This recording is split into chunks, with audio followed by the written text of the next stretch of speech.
What ancient DNA allows us to do is identify a specific genetic type of, say, a person that lives somewhere at some time in the past.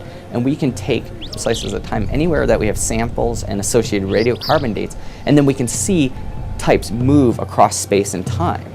We have good evidence that the people living in the Southwest today have been there for thousands and thousands of years.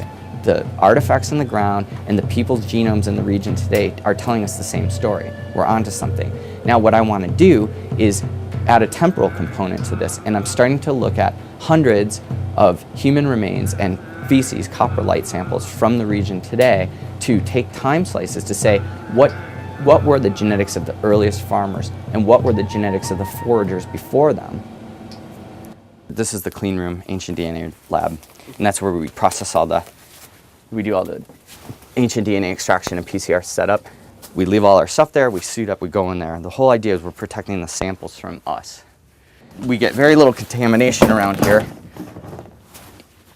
because we do this. And so everything in there has not been touched by human hands, right? Only gloved hands, yeah.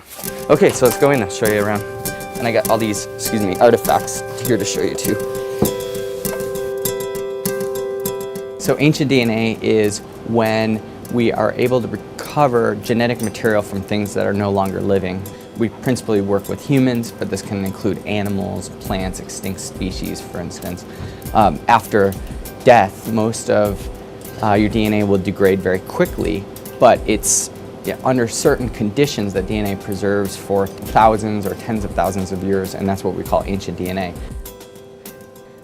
It's in the Americas that we can build up the models by which then we can test in the old world. And ultimately, these things are about discovering our collective relationships and our collective evolution.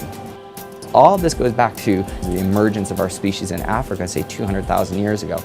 I'm looking at sort of the end of the story within the last, say, 15,000 years.